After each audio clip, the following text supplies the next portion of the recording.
All right, welcome to Pass the Mic, Friday, July 4th. Happy birthday to America, Yep, yep. 2025, episode 167. We are on Zoom. Welcome, Michael Gervasi. Beautiful scenery behind you for those of us Yeah. watching. Doing Look it at from the that. backyard today. Very Look at nice. that. It's actually not a bad morning. It No, is it's supposed to not. warm up. Right, Uh, right. It's cool. It's very pleasant out here. yeah, nice. All right. Feedback and errors from last week. I brought up the situation with the baseball player Marte in Chicago, who was Uh, I'm surprised Max and Kent didn't bite on my lifetime ban joke. They They didn't say anything. they didn't say anything. But Rennie, who we consider like our expert in fan behavior as a usher, both at Comerica, Ford Field, and I think the Big House, he sent us a very long text explaining how disappointed he wasn't a fan, but also he would have been if anyone tried to pull that junk under his watch, he's immediately getting security. He told I us know. not. He told us no need to mention him, but I think Yeah. he would. And we ran into we had our meeting with Gary Bailey, um, and his lovely wife who bought us dinner, which was very nice. Chris, thank you so much. Chris, yes, and he mentioned his meetings with Rennie and said how before you could even go up to him, he's being so social and interacting with fans and doing a great job. We all know this, but to hear it from another source is pretty cool. Yeah, yeah, for sure. Max with a great underrated banquet food item that I totally forgot about. Certain it's not everyone, but the salad dressings at certain halls. I don't know what it is about. You can't bottle them up anywhere. And I realize it's usually like a really runny ranch or something that is like almost like water based, but I don't know what it is. He's absolutely right. Like banquet hall salad dressings. Max, that was probably a really good one that we missed. Um, Max liked JJ Putz wanted to give his dad credit on that one.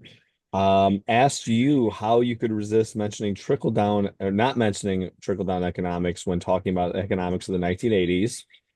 I'm still Um, I'm still waiting. yeah, it's gonna trickle down Maybe to when all of this us. big, beautiful Big beautiful girl, a bill. lot of stuff's gonna trickle down. I was gonna let you handle that one. Max thought overrated is pulled pork or baked chicken. So you mentioned the underrated. I'm gonna talk about the overrated. Um, Max Gary agreed with Bailey. me. I don't mean to interrupt. He agreed with me Yeah, about eating chicken at a hall, like right, cutting it and stuff. right. But at the same point, Joe Burguy, I guess I mentioned eating breasts with my hands and sort of like a Oh boy. wink, wink. And I'm like, Joe, we're still family friendly here. Yeah, Like, she took it's that one. I don't know where her mind was at that point. and just to rotate back a little bit, the big beautiful bill. Where is Paul Ryan and John Boehner and all this with the way this is just going to blow? They must be like out of their minds in Bizarro World with the deficit that this is going to bring. I don't know. What Paul Ryan's listening to Rage Against the Machine, getting all upset right now. is the Tea Party over now? Is it officially done now that I- we officially don't care about deficits? we do care about deficits every once in a while, or Okay, every 4 years or so. depends who the new president is, I Correct. guess. Yes, you said it. But yeah, Gary Bailey, unexpected day for government workers when our next president dies. You get a national day of mourning. That's a very good True. one. Yeah. Never thought of that. Well, I don't know. The big beautiful bill may end that. Um, Taco bars, Max mentioned, catered by the school district. So Avon loves cake pops. She makes them and already vowed they'll be on the menu at Shannon's. Yeah, you took a Under, little heat for that, I and I like did, them too. I did. Underrated. Austin Saavedra had ice cream sandwiches, many varieties, delicious. The Stewart graduation party. Maybe we have the Stewart family listening to us. Who knows? Pittsburgh fans. Yep. Pittsburgh fan, I should say. Fans plural. They had a pasta bar. My suggestion. Um, most people, Max nailed this one about you. Most people want their side to be right. I mean, who doesn't, right? So I would guess. Yeah. always catching on those semantics. We got a frog or something going here. All right. One last thing. Welcome, Chris Bowler is a listener. Chris Oh my Bowler. goodness. Yeah, We've broken the 100 mark. we have. He called me and said he loves listening to the show, but he did say, well, it must be we're in Studio B, criticized me a little bit. When I finish a thought, sometimes I pull away. I must be from the microphone and I don't finish the thought. So Chris, I'm sorry I'm depriving you and the rest of the world of whatever knowledge I'm providing at the end of my thought there. But it's great to have Chris Bowler listening as well. Well, two things. Carlson High School Hall of Famer Chris Bowler, Okay, very good. and Yes. maybe he could be our engineer. He's a sounds like a sound expert. Maybe like have him in the studio and Not paid, of course. unpaid. Yes, Unpaid. Yes, yes, yes. yes. Would he be in front of Rocky or behind Rocky in the order of payroll? As soon as you join us, you're in front. Rocky's automatically on the bottom. It doesn't matter who we bring on. He's at the bottom. Man, two Hall of Famers though. Yeah. It'd be interesting. Does it really Uh, count if you make the Hall of Fame in Allen Park? Man, you're on a roll I'm today. on a roll. No offense to Sikora on that one. That was a Oh, stupid. that's true. There we go. Yeah. The Allen Park crew from our work. Anything else you got before I get to my mic? That's it. Go ahead. Let's go to your mic. Well, we already have this. The Speaker of the House is on our wall, right? I put him back when he became Speaker because this is a very busy day for him. Well, they've Yeah. been up all night working on this bill. So I figured, okay, July 4th. I wouldn't, there's no founding fathers named Michael, Okay. ironically. So that was out. So I sort of the power of Google, like I did, like, the founding of America, famous Michaels, founding of America. And I discovered a Hungarian born, okay, Michael Kovács di Fabrizi. Pardon if I mispronounced that. It sounds Italian almost. Um, he also goes by the shortened Michael Kovács, just like most immigrants do. I think we cut Uh-huh. some off. Yep. He was a Hungarian, born in 1724. He's known as one of the founding fathers of the U.S. cavalry because he was in Hungary. He ran into Ben Franklin, and it's when the Revolutionary War started saying, "Hey, I'm in on this." An immigrant that came over. I guess I guess you were all immigrants back then, right? Because True.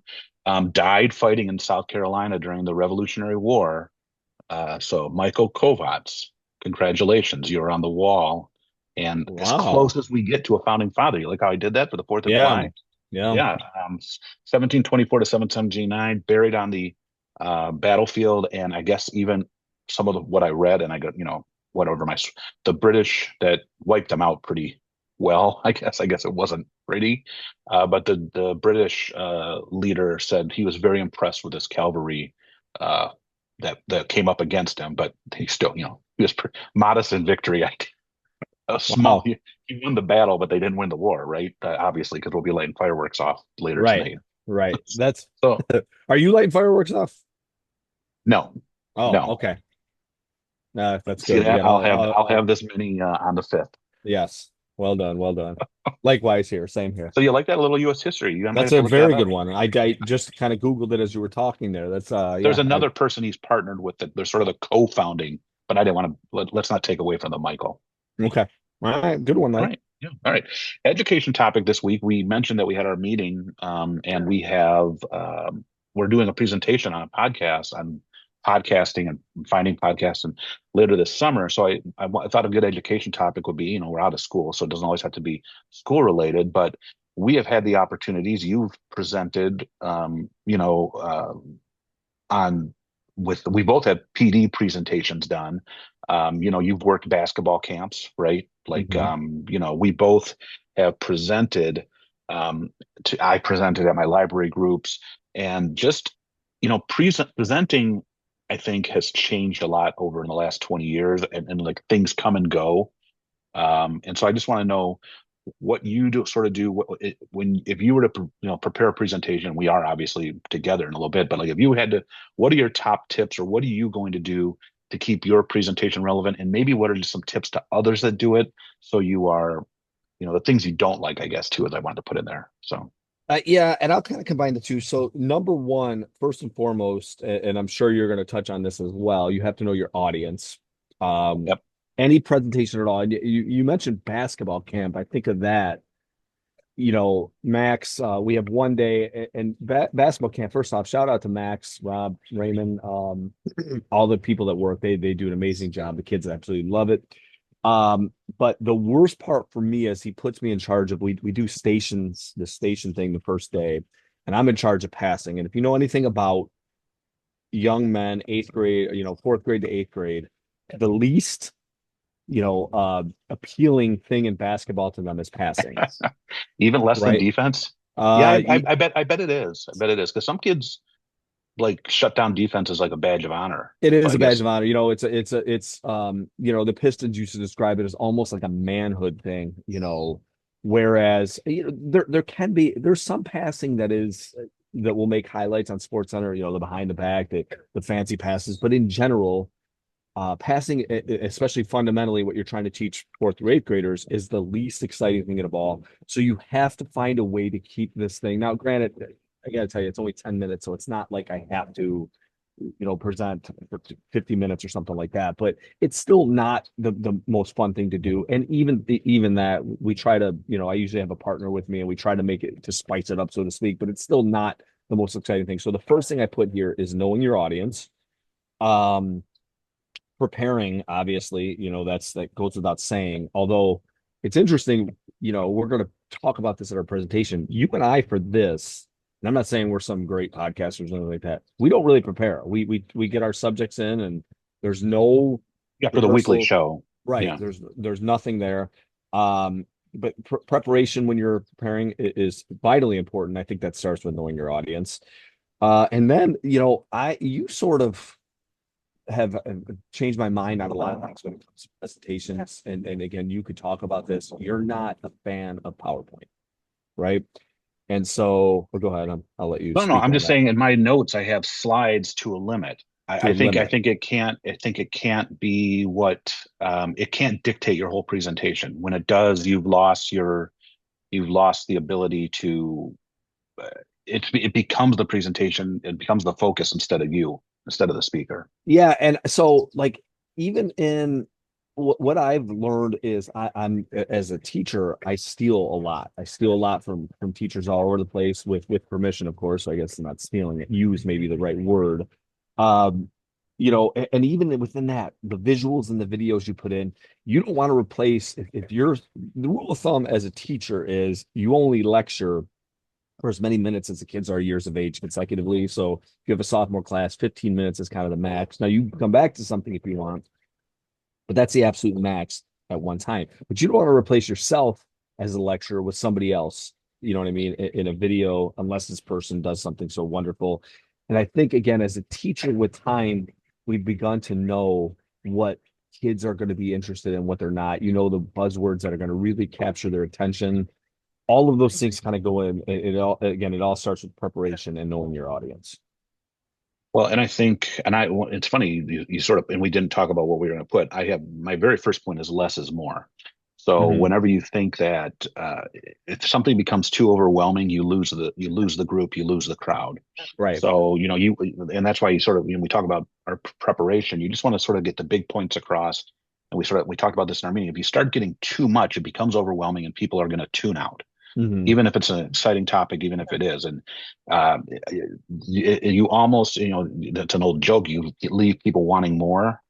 That's a great way of doing it. I know it's sort of like it goes against everything because you're like, oh, you want everything to be covered. You want to make sure you go over everything.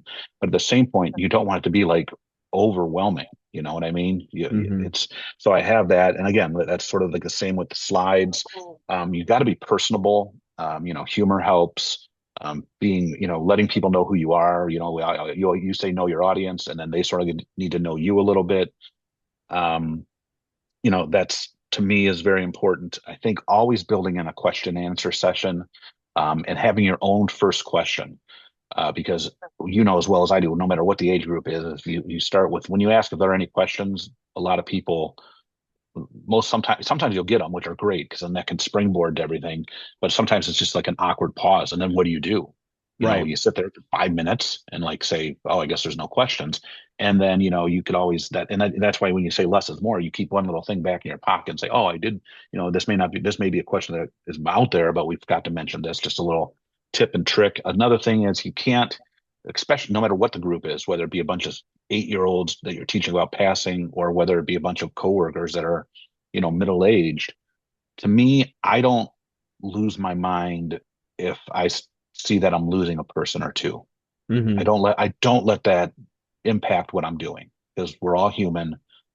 You think about any presentation, if you're giving to a group of 50, not all 50 are buying in, no matter how great of what you're talking about is. Let me ask you this. How do you know you're losing a person besides the obvious kid puts his head down, falls asleep, something like that? How do you Well, yeah, know? I mean, like, that those are obvious, but there's the blank stares. I'm like, I lose myself sometimes. You can Sure. recognize that blank stare. Obviously, if people are, a lot of times you think about our presentations at work, sometimes we're directed, Chromebooks, computers shut, Yeah. laptops shut, that sort of thing. And sometimes we're not.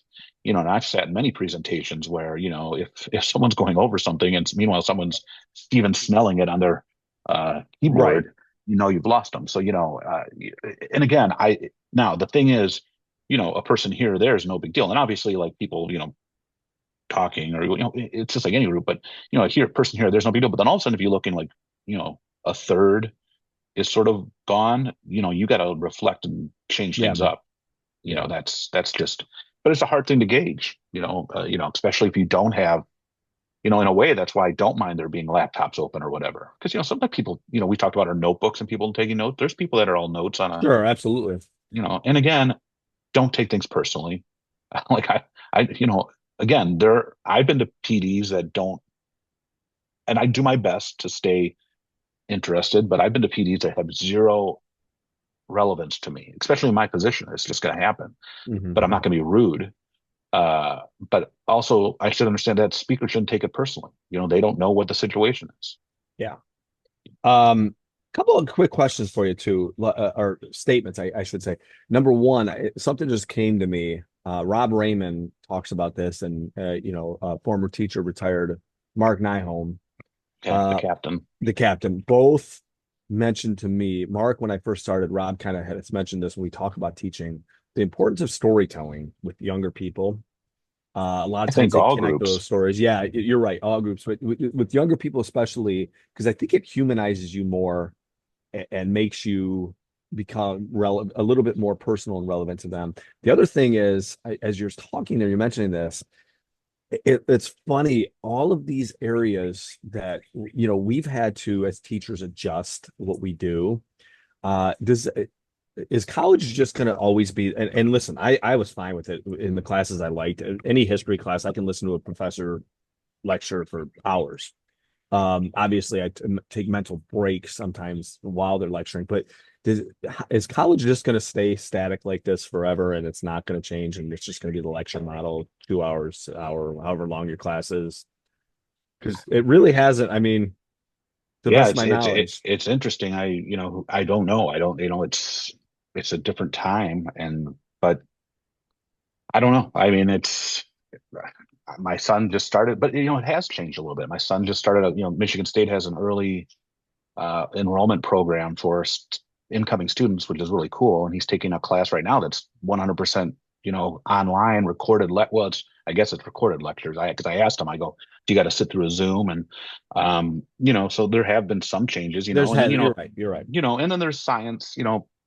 When you took your 4-hour science classes, you'd The have lab.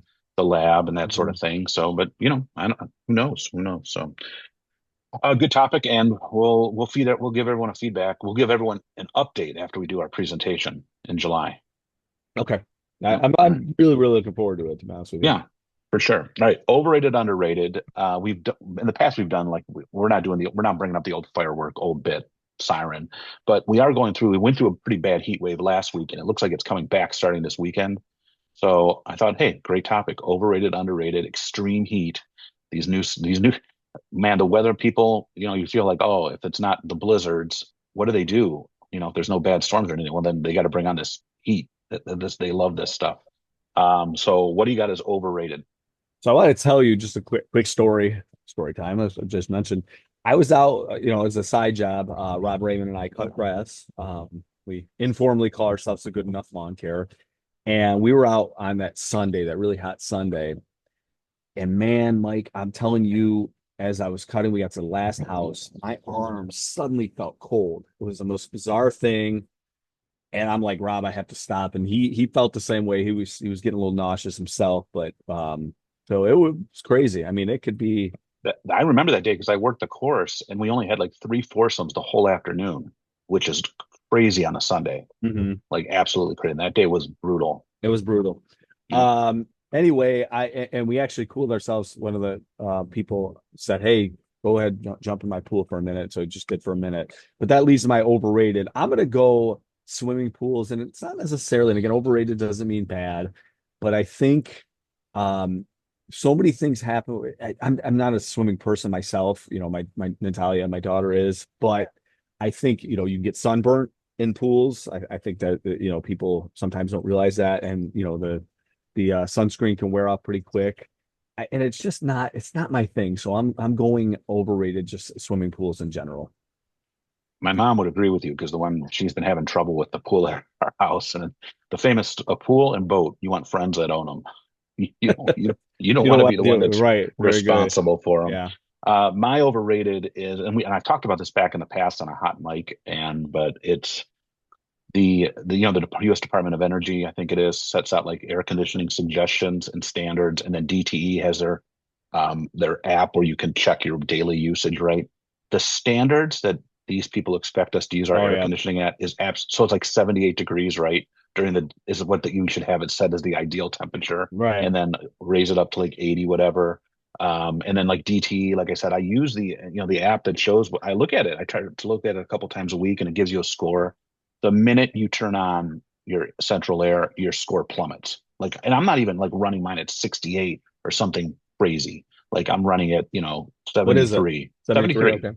Yeah, which, I keep it steady. I don't change it. I don't like, oh, we're leaving the house because to me, like your house gets all hot again and then it runs to get it down. So, but like my score is awful on the GTE app the Mhm. minute I turn it on. So like, why even own it? And then I think about places I go where like it's freezing inside or like stores or that sort of thing. I'm like, what must, or like, I always remember like going to Yeah. Vegas in June many years ago and it's like an ice box and they only have the doors closed.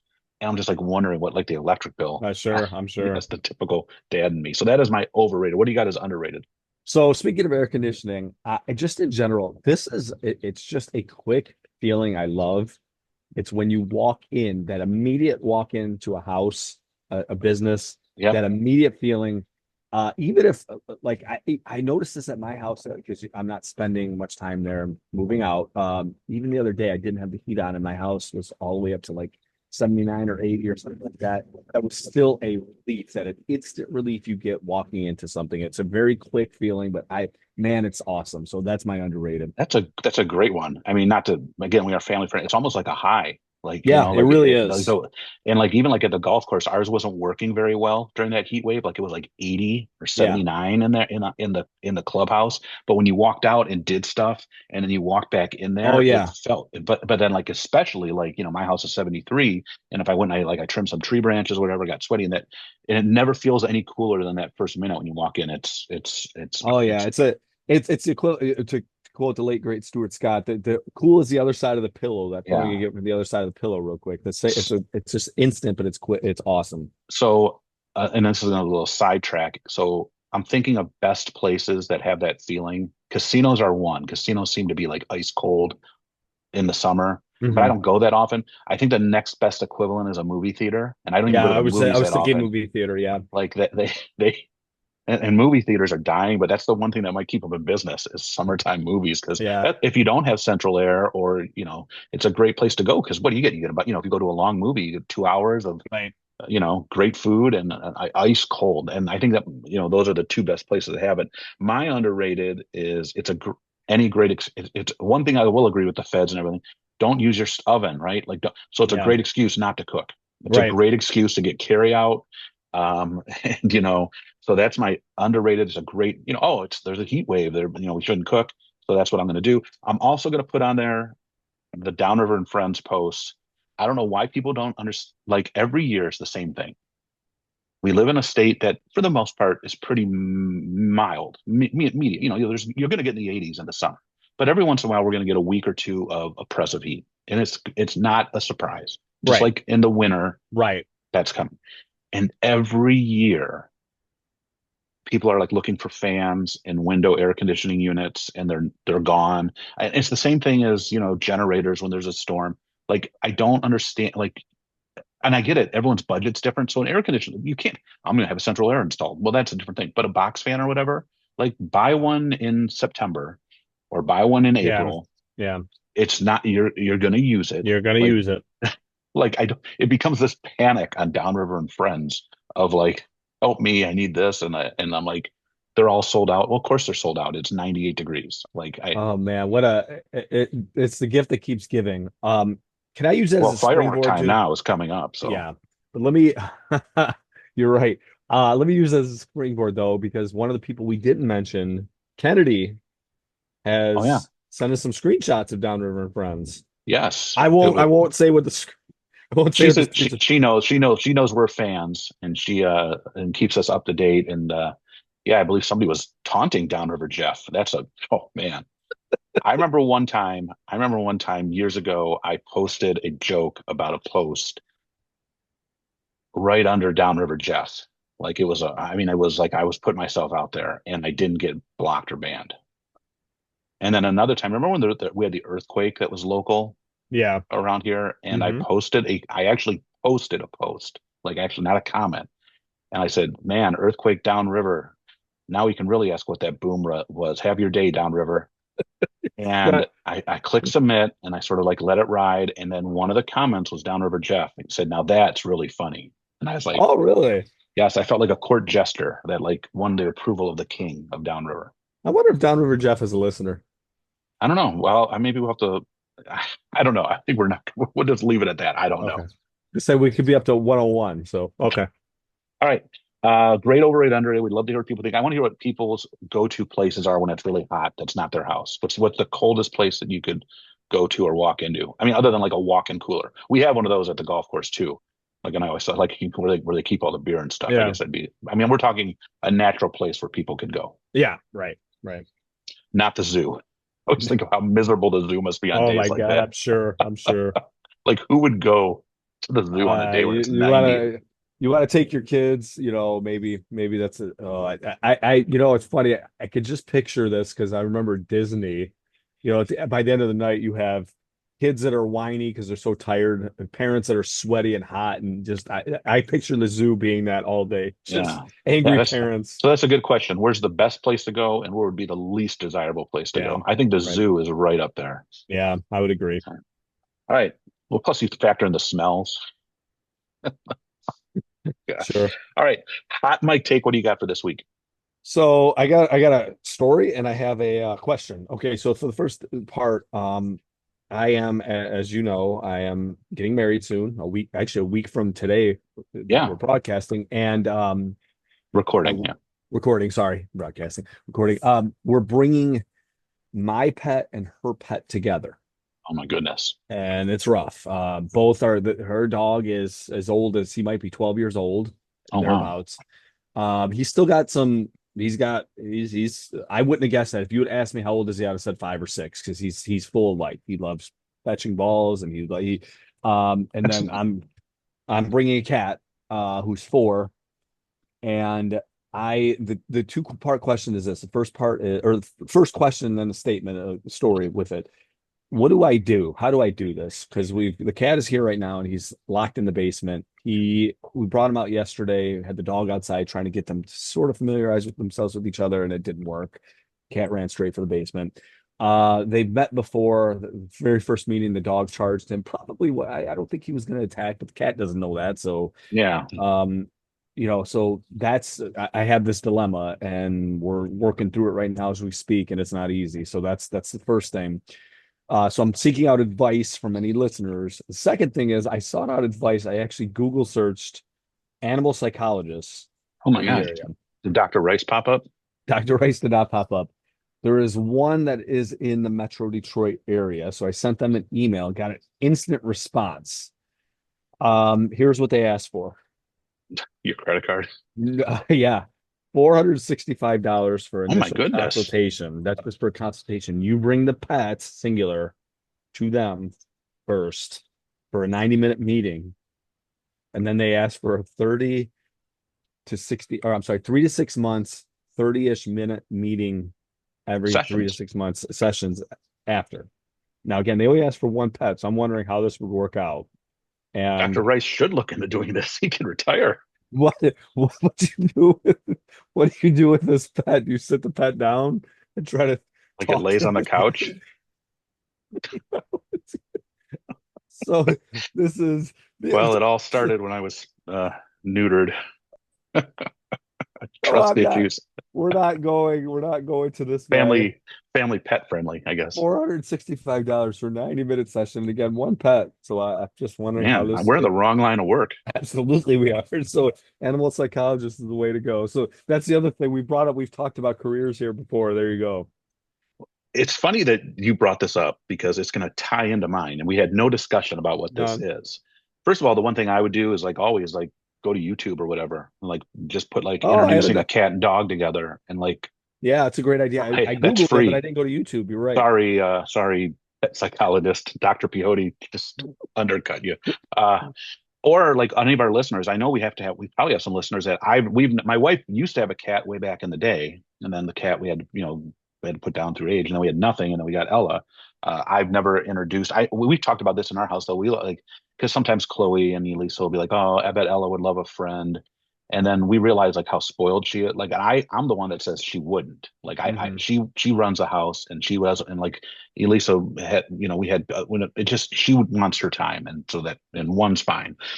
But speaking of this, this ties into my hot mic. So Ella had, I went to do her normal checkup back early in the summer, Woodhaven Animal Hospital. Shout out Dr. Greer, who does a lot of great work with our student athletes at Carlson. Hmm. And then during her checkup, she's 7, so it's like middle age, right? So they did this full blood screening and everything to check, and she's healthy. Although they noticed an upper tooth was infected, and they said, well, we're going to test her blood work to make sure that she's capable of being put under and this sort of thing. They did all that, and so like they sent me an estimate for a cleaning and a removal, a possible removal of this tooth, right? And like it's a printout and it lists everything. And the estimate was a range. And I know when she had a cyst removed, that's what it is too. Nothing is like here it's $700. Okay, it could be this all the way up to this, which I think is a fair way to do it because you don't, it's not like you don't know what you're going to get, right? Once you get in there. And so this last Tuesday, the first, was her day for her procedure. Dropped her off.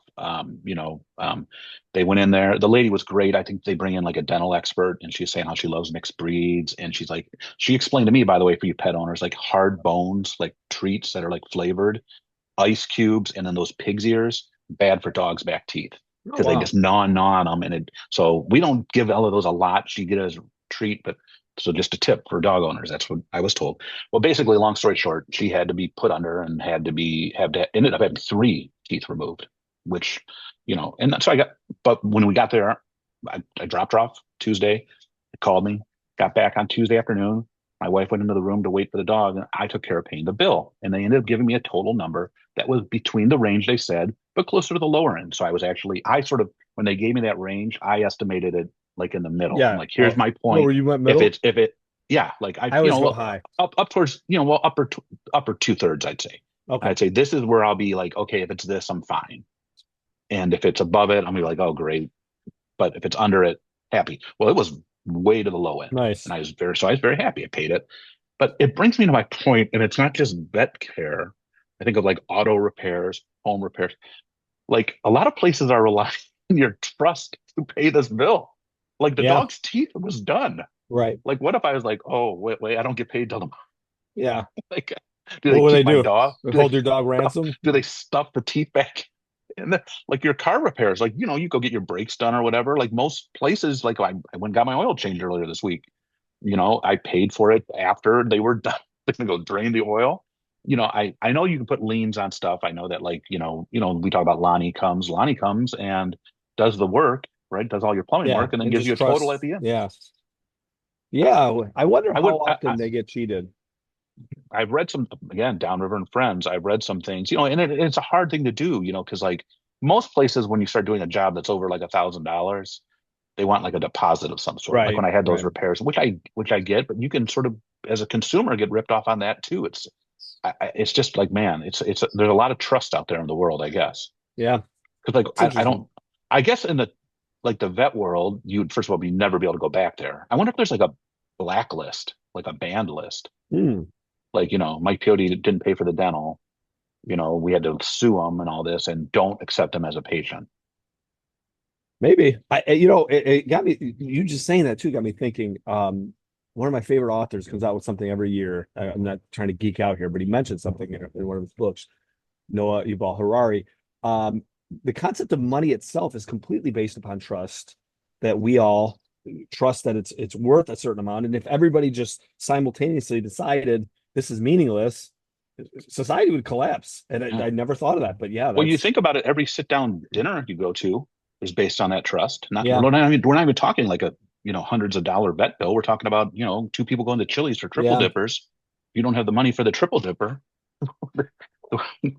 the old joke was like, oh, you have to go wash dishes or stuff. Nobody's right, gonna want you back in the kitchen. So I'm just, right. yeah, I guess, it's just a interesting concept. You're right. It is Absolutely based on interesting. trust. It's Yeah. totally, you signed the thing. I guess there's probably something that you signed that says like, because when I signed and accepted the procedure, it, said something, non-payment will result in this. I probably just Yeah. didn't read the fine print, but I mean, still, you can, as my dad used to say, you can't get blood from a stone. So if you're like dirt broke, I Yeah, don't your dad know. has some good sayings. I always come back to whenever I think of water getting played. Water always wins. I think of that all the time. That's a great owning a house or any Yeah. sort of water does always win. Like Yeah. that's a good one. So I mean, even in out in nature. So all right, well, that's it. Are we gonna try to get an episode in before the big wedding next week? Do you think we'll be able to We'll do it? we'll do our best. I think we can. All right, all right. So we got that. Shout out to the Buccos. Uh, six Mm. straight wins.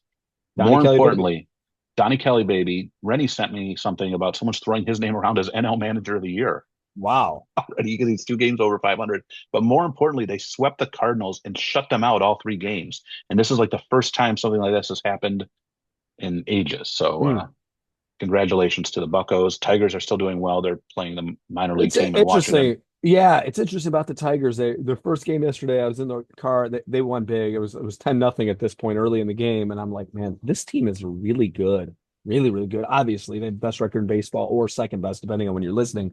But the second game, they're up 4-3 in the eighth, and I went away for 20 minutes, 15 minutes. Come back, they're down 9-4. So it's a little humbling, but they're doing great too. So Oh, yeah. And, it's, I think, like I said, they're starting to pull away from the rest of the AL Central. That's the thing, yeah. too. The Indians are sort of imploded. Like if you look, isn't like a double digit lead. It's funny. They asked this question on 97.1. I think you'll appreciate this. They asked this question on 97.1 the other day. When are Tiger fans going to be comfortable? I think at that point, the lead was 11 and a half. I'm not sure what it is That's as we speak, huge. but I come back to 2000. I think it was 2009 when they had that 7.5 game lead with 20 games left and they collapsed. Maybe that's in some Tiger fans' minds. Yeah, you just never know. But I think they have some. I mean, their pitching has been pretty good, so it's hard to have a total collapse like that. Yeah. But we'll see. So, all right, everybody, have a very safe July 4th. Hopefully, when you guys listen to the episode on the 11th, you have all 10 Oh, eight well, fingers. 8 fingers and two Eight. thumbs. Yep. Yep. Yes, I'll I don't get want to be corrected. called out by an elementary, middle school joke. So, um, be safe. Have a great week, and we will see you next week.